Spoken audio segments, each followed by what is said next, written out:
কি হলো তুই আর কইস না বেটা কি হল মুখ এই দানা গেমের মধ্যে যে এই বরফটা সরে এসে আমার সিদ্ধ আছে দানা আগুন পাইতেছি আরে আল্লাহ শীত করে আমার বুঝতে শীত করে না তার মুখে শীত করে না তো আল্লাহ শীত করে এ লাত্তি মারা না কিন্তু সরজা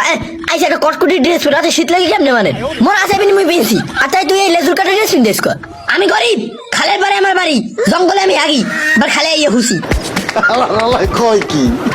এ থাম ল আমরা গেম খেলি ল গেম খেলে গা গরম হয়ে যাবে না এ থাম খারা এ মুখে দুইজনে একটা ছবি তুলে দিত আজকে একটা স্টুডি অনেকদিন এসে স্টুডি দিনে কি মুই ছবি তুলবো না না তোর ছবি তোলা লাগবে না তুই গেঞ্জি পিন দে যা তুই তো বেশি বুঝলি না যা আজকে আগমু তোকে বাকি যাইয়া হ্যাঁ আইস মুখে বাকি আসলে বেবি আছে দেবে না ধর ছবি তুলবো না এ অরে জাল আটকেছি মার যা এ ছাড়ি দে তুই টেনশন কর মুইছি না হ্যাঁ মার খানিক মার ইয়া পটাস ইয়া দু দু দু দু দু দু দু দু ইয়া দু দু দু দু দু ও মা বিশেষ বিদ্যে মানে কত গেম খেলতে পারে পলাই লিও বলে কই বলা বিয়াই নে তুই পুটুস ও মা